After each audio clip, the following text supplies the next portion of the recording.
as always, thanks for checking out my channel, and I appreciate subscriptions if you're interested in what I'm doing.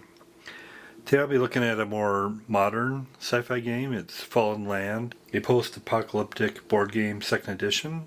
It's from Fallen Dominion in 2023. It includes the expansions Journey into the Darkness and Outriders Trading Post.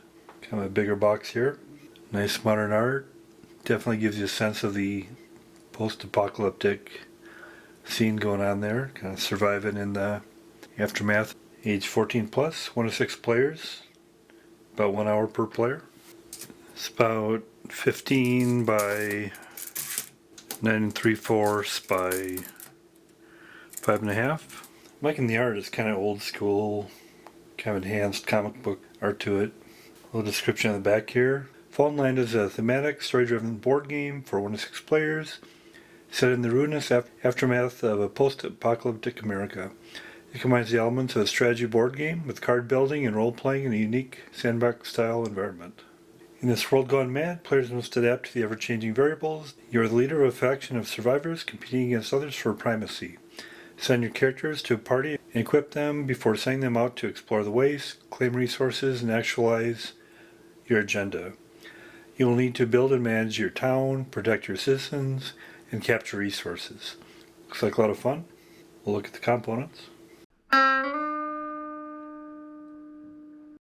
Here's all the components. They all look very well done. Got the rule book here, 42 pages. On the back you have a quick reference symbols chart. Got the scenario book, 22 pages.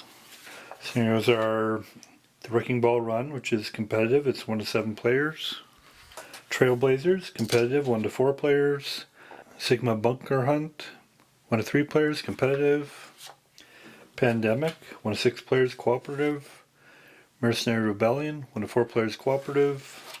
Pirate Radio, 1 to 4 players, cooperative. Council Network, 1 to 4 players, cooperative. Dark Charisma, 1 to 3 players, cooperative. Bomb Squad, 1 to 4 players, cooperative. Atlantic Trade, 1 to 4 players, cooperative. Operation Anvil, 1 to 6 players, cooperative. Flying to the Fair, 1 Syndicate, and you play it solo. Records Descendants. I also have the Descendants expansion, but I won't be doing that today. Mutations. Players, 1 Beast of the Atom, solo, Records Descendants. Then there's Carrier Rebuild. Sons of Neptune, solo. Solo variants. Alternate setup. Solo first player sheet. And some of those scenarios require the Descendants expansion, which I have, but I won't be using that one today. And then there's the quick start, which I'll be going through that in the setup and play. It's 8 pages. And the first player sheet. The game turn represents 1 month and is divided into phases and subphases. The first player is the chairperson of the Council of Towns. They announce the opening of each phase and go first, acting on or passing on each subphase, followed clockwise by the other players. A phase is over when all players have had their opportunity to act or pass on each of its subphases. Check victory conditions before starting the next phase. And the victory conditions are 20 prestige or 80 town health for standard play. And then the phases are the effects phase, the town business phase, the exploits phase, party exploits phase, and the intern phase. They're up to 12 factions, and they each have a party marker, which is represented by a miniature. And they come in this handy holding box with a lid and everything. It's very nice. These are the faction party markers. These are 12 of the factions. They're all very well done. Very nice. They have a reasonable amount of detail. The counters, dice, and various markers come in these nice stackable trays, and they all have lids for them. Very well done. Here's the dice that comes with the game. There's 1 12-sided dice, which determines the random factions. There's 12 10-sided dice, 1 for each faction. They're for skill checks and to determine random locations.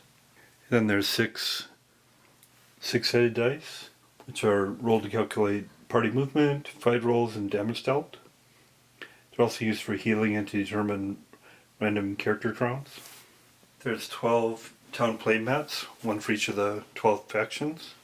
There's clips, and these are to mark your current resources and movement bonuses. On the town play mat, you have the auction house, the resource marker track, faction symbol, which corresponds to the miniatures, faction number, faction name, faction location, starting town technologies, movement bonus track, faction perks.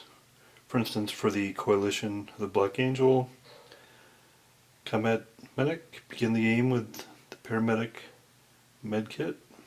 And these are character crowns and the town roster. And each of the factions have unique faction perks and unique starting technologies. On the back side, there's background information about your town and faction. There are these smaller counters or chips, and then there's these larger ones. For the unique smaller ones, there's the 12 faction chips to represent the different factions. And there's each of these has a set of 10.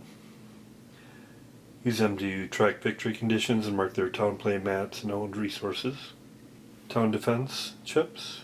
These town upgrades protect a faction and their resources. Mission location chips. Mark 7 available missions on the map. The random locations are determined by rolling 2d10 and matching this outcome to the numbered hex on the map. Point of interest chips. These mark both permanent and special locations for parties to visit on the map. Turn marker chip. Damage chips. These 5 types. NPCM chips. They're for the non-player character mercenaries. These chips move about the map after players hire them. Destroyed chips. These 2 mark destroyed resources and other locations on the map.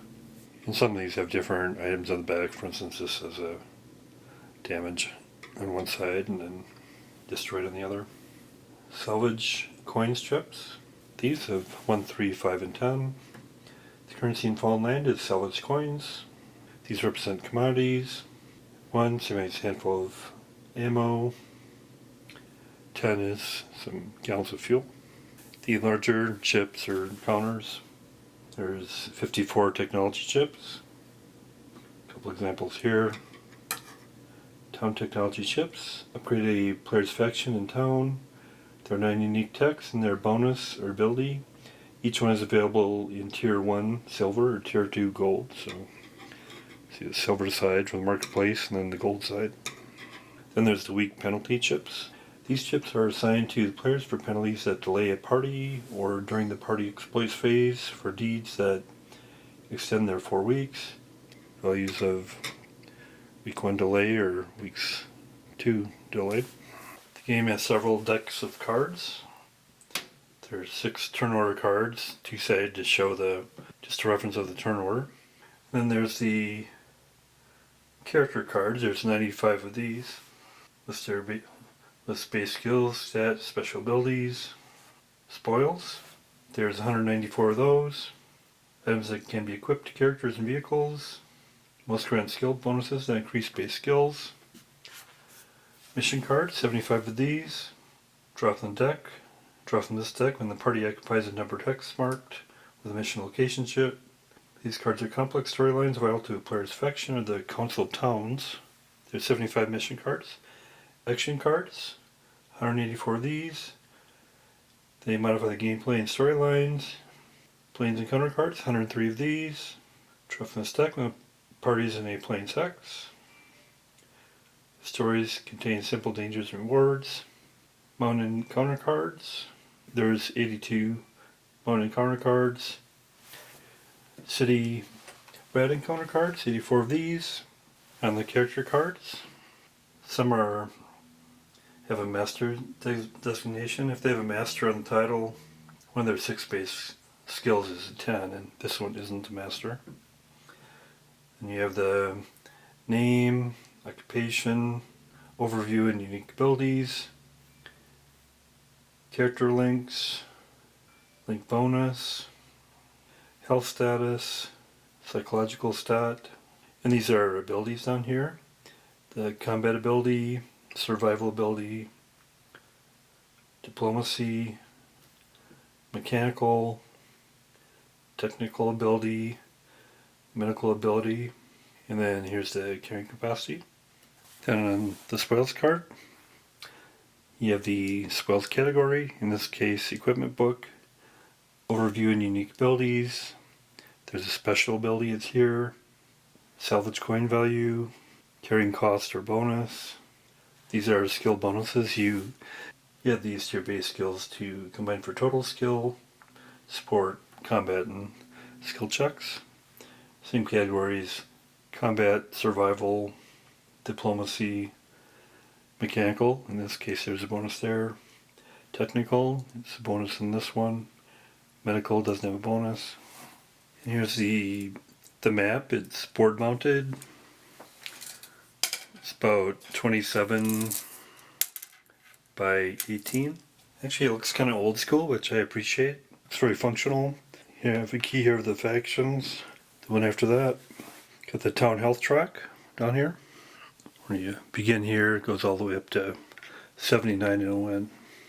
So you have the prestige track here, which goes from 0 to 19 and then a win at 20. So if you go up here, short game ends at 10. And you have the map key here, what the different elements are. These are the starting town locations for the various factions, resource locations, random locations on the numbers here.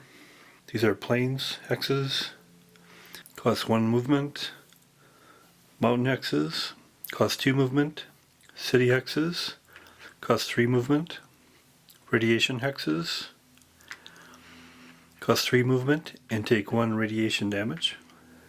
Or you have a multiple train hex, for instance here. Movement costs depend on features. 2 if mountain present, 3 if city or radiation present. These are water hexes. Water is impassable unless otherwise directed. Overall, excellent components. Looking forward to checking out. Here's the list of credits. John Lundgren, game designer and executive producer. Sean Cahill, game designer and executive producer. Bill Pitcher, secondary game designer, lead graphics design, art editor, and lead playtester. Brem Grandmaster Nash, editor-in-chief, game analytics, print master, print coordinator, and second lead playtester, and other contributors. Doing setup and play here. So you can do the standard game, which is in the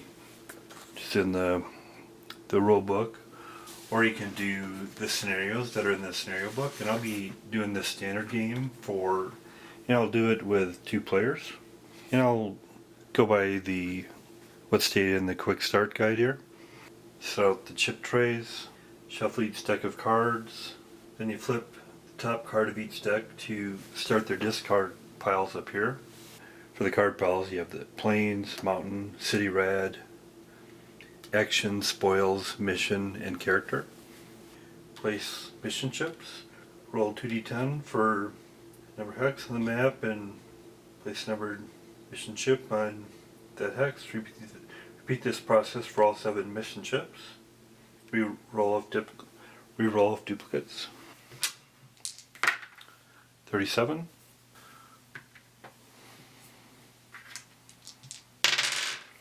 14. So I'll do the rest of the mission chips here. So I'll be doing 2 players, so I'll be rolling for 2 factions. And this little chart here with a 12-sided dice. 2, which is the Enclave of Terra. 1, which is the Coalition of the Black Angel. And for those 2 factions, you get the town card, your faction chips, which is 10 of those for each. The party marker, starting town technology chips. It's on the silver side, and for the Black Angel, it's Medical Center and Learning Center. For the Enclave of Terra, it's energy production and water and supplies, 10 salvage coins. Then you look at the faction perks for each and see if you get some faction perks from the spoils pile. For the Black Angel, faction perks are Combat Medic, where you get a paramedic med kit, which is here. And the faction perks have gray borders on them. It's got that. Also information crossroads, once per turn. During the town business phase, you may pay 5 salvage coins to draw 1 action card. Then Fight Club. During party melee weapons, only encounter cards, you receive 1 additional combat success. Midwestern Charm. Perform the healing deed in any neutral starting town without having to pay the bank. For Enclave of Terra. Faction perks are Hunter's Instincts. Begin the game with the Compound Hunting Bow spoils card, which is here. Starts with that. Diplomatic Connections. Each time you're the first player, subtract 2 from your town events roll. Wily, your party gains +1 during flight rolls. Kismet, once per turn, during a solo encounter card, re-roll a failed skill check. It's all handy. These are the faction chips for Black Angel, and these are the faction chips for Terra. Put a faction chip and party marker on your starting town location. For the Black Angel, it's Iowa City. It's indicated there. For the Enclave of Terra, it's Great Falls, Montana. The miniatures work well there. Put a faction chip on the 30, the town health victory track, and put a faction chip on 0, the prestige victory track. Then each player deal 6 character cards, 10 spoil cards, and 3 action cards. Then you put your 6 characters on your town card. You put 5 of them on spots 1 through 5, then you put the 6th one on the town roster. Then each player takes their 10 spoils cards plus the supply per card they get, which they each have one of those, and you distribute those among the players. And you do it so that it isn't higher than their weight allowance. For instance, the weight allowance is here, and how much a component weighs is shown here. And weighs is here. If it's a plus, it actually adds to it. So Fang can accommodate 2, but generally things cost weight to hold them. On Coalition of Black Angel, which I'll show all their stuff down here. Annabelle has 5 classic 45 pistols, fancy ammo bandolier. Anton has flamethrower first aid kit. Ashton 5 machetes, finders keepers. Augustus axe paramedic kit. I don't have any on the town roster there. Christopher has Fang, a wolf, first aid kit. The spoils card that the Black Angel got, one is the Fernando the chauffeur, and for that one immediately pay 5 salvage coins to hire him, otherwise it's discarded. So I'm assuming, since that's one of the 10, I'm not going to buy it, so I'll go ahead and I'll draw another one. And I get a luxury SUV. And vehicle's a little bit different than other spoils because they go in their own pile and they do skills checks separate from the others. So for instance, if there's a skill check on these various items, they would look at their score. On their initial spoils card, they had the Finders Keepers where you swap it out for a new spoils card. I'll do it here. They get a biomedical kit. And also looking at the cards, they look like Antoine, when he joined, he entered his play with 10 salvage coins, so they have 10 more than they initially thought, but that's good. On the Enclave of Terra, Leroy has hunting bow, 40 government credentials, Fred Rogers sweater, almond, nunchucks, playing cards, Ulster, 9mm submachine gun, basic med kit, Helen, axe, military body armor, Guy, brass knuckles, med kit, and I don't have anything on the town roster person. Check if there's any movement bonuses, and the movement bonuses indicate if it's got a shoe here, for instance. You look on the cards and the abilities. These don't allow movement bonus. These don't provide movement bonuses, and these don't. But he does that, gives them a +2, and you indicate that on your movement bonus on your town card. We'll indicate that +2 movement bonus here for the Black Angel. And then for Terra, it doesn't look like there's any movement bonuses on the players or cards. So they stay at 0 movement bonus. And then we'll see who the first player is. Let's roll D10. Yellow for Black Angel.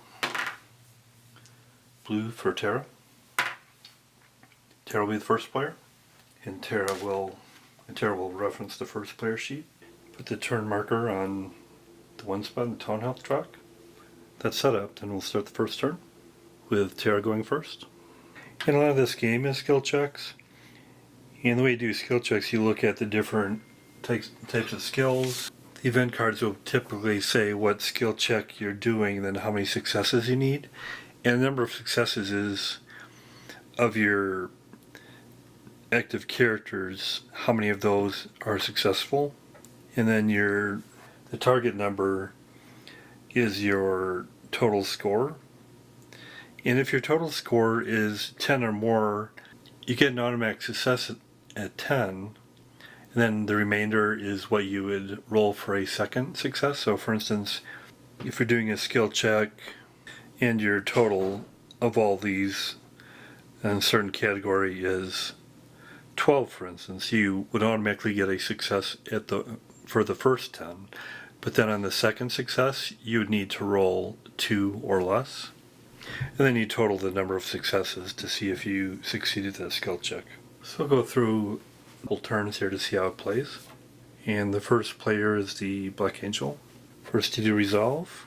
Resolve in the following order: world encounter or other card effects. Apply 1 infected wounds damage chip to each character with the infected wounds chip. Discard characters who have 3 psychological damage along with their equipment. And none of those have occurred yet. Then we go to Town Business Phase. First deal, each player receives 1 action card. If applicable, deal extra action cards and or spells cards received from Town Technology user cards. So they'll each get 1 action card in addition to what they already have. Black Angel will get the action card Task Force 373, play during the higher subphase, choose 1, move to an attack a party in PvP control, move to an attempt a mission, move to an opponent's town, and the result of that. Enclave of Terra will get Swift Salvage, play during the end turn phase, take a vehicle from the spoiled discard pile and place it into your auction house. This action card, Task Force 373, is a 9-player character mercenary card. The 3 is a salvage value, the 12 is the hiring cost. This symbol has first strike capability. The 8 indicates the movement. And they start in the starting town location. Here it indicates how many D10 you roll for skill checks, 5 D10 in this case. The Omega symbol represents NPCM's total skill for each of their 6 base skills, and the 30, this symbol represents their maximum health, in this case 30. For this action card, just has a salvage coin value, which is 5 in this case. They put the action cards in their action card decks. Then resource production, receive all town health and salvage coin from resources, and the resources are indicated by these symbols on these hexes. Neither of them has any resources yet, so don't receive any. For each resource you indicate on your card here, and you get +1 town health for the first one, and 1 salvage coin, and then +2, 4, +3 with 9, +4 with 16, and +5 with 25, but neither of them have any yet. Auction phase. If either of them have anything in their auction house, auction off items or barter. They don't have any there yet. Then sell and purchase. All transactions are with the bank.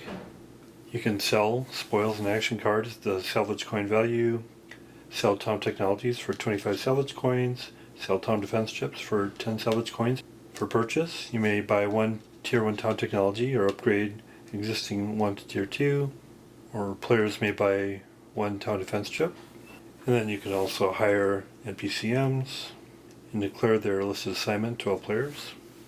These are the costs for town technologies. They'll come at various costs. They don't really have enough to buy town technology yet. They don't. And then Black Angel's looking at if they want to sell anything. They don't have any spoils they want to sell. These are the salvage values they'd sell them at. But they can also sell action cards, and I think they'll do that. They're not interested in the propaganda core, and they can get 8 salvage coins for that, so they'll sell that to the bank. Get rid of that, and receive 8 salvage coins. In the town business phase here for the Enclave of Terra, they're not going to buy anything, but they're seeing if they're going to sell anything, and I think they'll sell from the spoils. They'll sell the lucky playing cards. You may bet a number of your salvage coins during the effects phase. He gets 3 for that, so he'll just sell that. Then looking at the action cards that he can sell. Swift Salvage can take a vehicle from your spoil discard pile and place it in the action house. It's pretty good. He'll sell that for 5. Then look at the others. He won't sell anymore, but he does have on the action cards, he has the random town technology where you play during the town business phase, roll 1d10 for random town technology, then retrieve its chip or upgrade their existing town technology from Tier 1 to Tier 2. That's a pretty good card. You can use that because they're in the town business phase. So roll a 1d10. 3. It's got a learning center.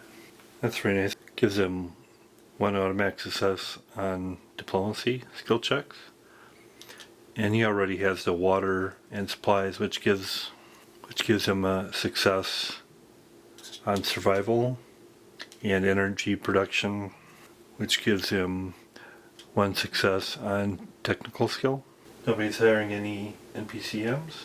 Remove this action card since he used it. Then go to the exploits phase. First the mercenaries, and there are no mercenaries. First the mercenaries, you'd move the core to the player order and resolve their assignments. Have them wait for a party to join them, and there's no mercenaries. We'll not do that step. Then we do the party exploits phase. Each player has 4 weeks to spend the following deeds. You can do any combination of these, and they each have a week. Cost them. Movement deed costs 1 week. Roll 1d6 and add all movement bonuses. Move your party accounting for any terrain movement cost. When the party ends the movement, the next deed performed must be encounter, PvP, resource, or mission deed. The only exception is if the party ends their movement on the starting town location. Then the encounter deed, which costs 1 week. Draw an encounter card from the appropriate deck. Or activate a point of interest. PvP deed, 1 week. Attack another party or NPCM in your hex. Defending party receives a 1 week penalty chip. Resource deed, 2 weeks. The party must occupy a resource X to claim or destroy it. If it's a neutral one, which hasn't been claimed yet, draw from any encounter deck, successfully complete it to claim the resource. If it's a owned resource, each party character takes 1 point of physical damage. For every town defense chip the owner has, damage ignores armor. Then claiming a resource grants 1 prestige. Losing a resource loses 2 prestige. Healing deed costs 2 weeks. Perform a party medical skill check and remove 1d6 physical damage for each success. It's in the starting town location. May remove an additional point of damage per character and can heal radiation or infected wounds damage. Neutral town. Healing deeds in neutral town. Pay 5 salvage coins to perform the deed. If it's in a player town, owner must consent and sets their price. And then mission deed costs 3 weeks. Party must occupy hex with a mission chip to draw a mission card. After completing your mission, roll 2d10 to move the mission chip to new random hex. Here's the first players, so they'll do their exploits phase first. Check again the faction perks here. Got the compound hunting bow. Diplomatic affects the town events roll. Wily, your party gains +1 during flight rolls. Kismet, once per turn. During a solar encounter card, you re-roll a failed skill check. So they don't have any movement bonuses. They want to acquire resources. The closest resource is over here, which is across the plains. And it only costs 1 movement point to move across the plains, and costs 2 cross mountain hexes. 2 cross mountain hexes, so he'll roll 1d6, and if he gets a 4 or more, he'll be able to make it. 5, fortunately he can make it. And that costs 1 week to move.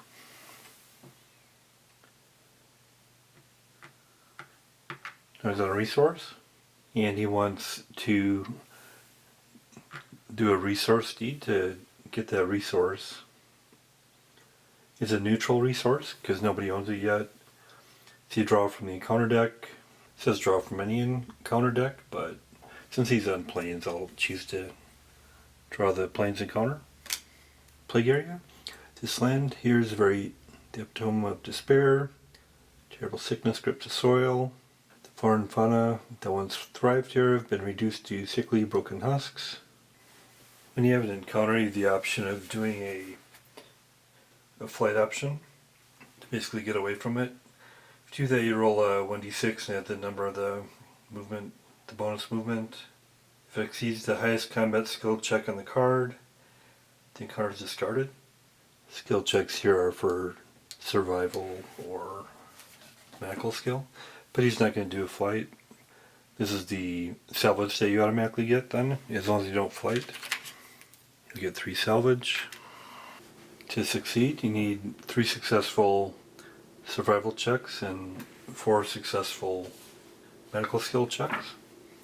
For the number you need, you total what you have here, and you see if there's any special information on these, like this character re-rolls all 10s on combat skill checks. Party equipment armory, equipped to all party characters or none.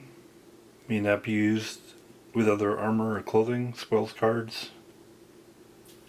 Adds 1 armor to each character in the party. It doesn't help with survival or technology checks though. We've got any specials here. You can discard to gain 1 prestige. It's ineffective if you're within 1 hex of a party's town, but you're not. Another party's town, but you're not. Affects an gladiatorial event. Deal damage. So no other bonus there besides what's on the cards here. First of all, looking at the survival checks. Aluminum, it's got a 10, so it's an automatic success. And if it goes higher than that, you can roll, but no additional roll because it's just right at 10, I assume. Then Alan Deacon, he's at 5-7, so you need 7 or less. Temporarily put this to indicate a success. Use a 7 or less. Yes, success. And 1 is an automatic success. It's got 8, 10. Success. Doesn't have a roll beyond that. 5 needs a 5 or less. Nope. 6 or less. 6 exactly, so he gets a success.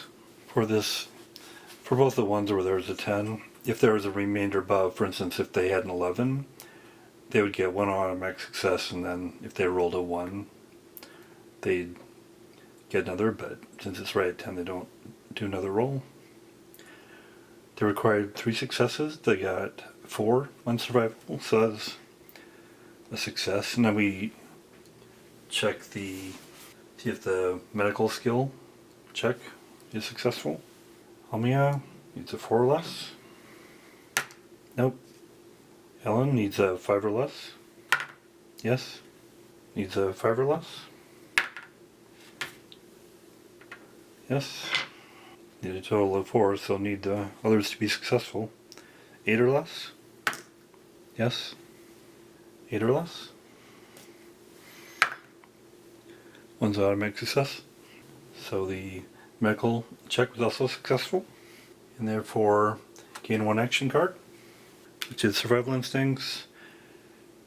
Play during the party exploits phase. Any character or party gains 2 successes towards a single survival skill check. That'll come in handy. They were successful on that encounter, so they now gain that resource, and will indicate that they own that right here.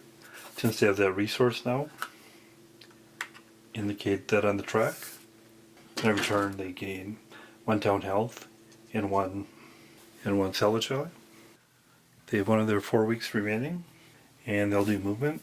They don't have any movement bonuses, so they roll 1d6. 3. They'll head over towards this resource. And that's the end of their party exploits. Now the Black Angel will go on their exploits. They have a total of 4 weeks also, of course. They do get +2 movement because they have a luxury SUV vehicle. And their first action will be a movement deed. Roll 1d6, 5. Add 2 to that, so 7. To move through a city hex costs 3 movement, so he doesn't want to go through there. He's gonna 1, 2, 3, 4. 1, 2, 3, 4, 5, 6. Don't think he can quite make it there because there's a city in the way there. So I'll move down to this resource. Then he'll stop there. Join encounter card. Parts, your water bottles are almost empty. You must find something soon or make some sacrifices in order to survive. So unfortunately, before you do the other stuff, you have to discard all equipped horses and ally spoils cards. Unfortunately, they do have the ally of Fang. Unfortunately, they have to let Fang go. Don't have any horses. Get the 1 salvage value, and 4 survival checks, and 3 medical checks. So looking at the skills checks here for survival and medical. First of all, I looked at the spoils here, and it turns out I do have the flamethrower, but the flamethrower, that doesn't help with those anyway, but it can only be used if there's a backpack, and they don't have a backpack, so that won't be used. And also the others are, got 45 pistols, which those are equipped to each team member. And they also have 5 machetes, and those are equipped to each team member. The machetes do help with the survival by 1. So I'll add that 1 onto all their scores. And the vehicle also gets its own roll. So I need 4 successful survivals. For the SUV, needs a 2 or less. 10's an automatic failure. Annabelle, 8, 9, so 9 or less. Plus the machete, so it's got 12, 10. So she's got a 10, so it's an automatic hit. But there's not a remainder to roll for an additional 1. Got 6, 7, 1, yes. 7, then plus the 1, 8, failure. 5, 6, then plus 1 more, so 7, failure. Got 1 more chance here. I want to note on him that he also has the ability during the exploits, if you roll a 1 4, you get +3 movement, 5 +2 movement, or 6, you receive a 1 week penalty chip. I should have done that before, but I'll roll that. 6. So they do receive a 1 week penalty chip, so after this 1 week of movement, they only have 2 left. It'll indicate that with this penalty chip. But for survival, it's got 8 and plus 1 more for 9. Successful.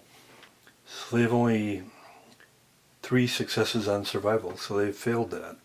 But just for completeness, I'll do the medical as well. The vehicle, nope. Annabelle needs 8. Yes. Antone needs 8. Nope. Ashton needs 6. Yes. So 2. Augustus needs 10. It's automatic. Steph need 6. Yes. So they would have succeeded in the medical, but they failed in the survival. So failure, each character sustains 3 physical damage. Travel to the starting town location, suffering -2 penalty each week. Discard this town encounter card upon upon reaching this town. So that's unfortunate. They each get 3 damage, which are indicated right there. She's allowed a total of 7, 8, 8, 6, and 4, and 8. So they're all still up. And this symbol is for psychological damage, but this is physical damage. The symbol here indicates that she's got 6 allowed psychological damage, and 3, etc. But this is physical damage. They're all still up, but damaged. So they don't get that resource. This weak penalty chip only applied for this turn. They don't have any movement allowed yet, since they did a movement deed and a resource deed. And then in turn phase, do town events chart or town events cards, and you look at the party's individual abilities to Forterra. At each end turn phase, Leroy gains 1 salvage coin, which you get. At the next turn's effects phase, guy will receive 2 salvage coins. I'm not sure if he should receive that first turn or not, but that's what he receives on the effects phase. And then for the Enclave in general, diplomatic connections, each time you're the first player, subtract 2 from your town events roll. So here's the town events chart. Let's do the roll. 9. Moves down to, that would have been lose 1 prestige and 2 town health, but fortunately is able to reduce that by 2, so there's no effect. Other benefits, you can gain prestige or health. Then we'll, looking at the Black Angel here on the end turn phase, there's no effects on the characters or cards that'll affect what happens, but we do the town events chart. 1, gain 2 prestige, 4 town health, and 1 card. Action spoils a character, that's nice. Move up the prestige track. Then move up the town health track. And grab a card or grab an action card. Subterranean, so you can automatically succeed at a mission card, that's nice. Then you adjust the turn marker chip. Put up 1. One thing I didn't get to was the player versus player, but how that works is you select the PvP deed, initiate first strike if you can, declare fight or flight, roll combat skills and assign damage. Then you repeat the fight or flight or combat skill checks until there's a victor. Hopefully that gives you a sense of the play. So that's Fallen Land, a post-apocalyptic board game, 2nd edition from Fallen Dominion in 2022. I'm a big fan, I quite enjoyed it. It's kind of a combination of, there's the resources, there's combat, there's exploration. Some of it is fairly straightforward, some is a little more complicated. I think it's a good blend of complexity and simplicity. It's largely card driven, but there's also strategy about where you go and you collect resources. A lot of interesting theme from the cards and events that can happen, a lot of replayability. Components are great. Really like the looks of it. You can play it solo, or I'm sure it's very interesting when you play it multiplayer as well. Definitely looking at playing that some more. It's a great game. I'll give it a 9 out of 10. Thanks a lot.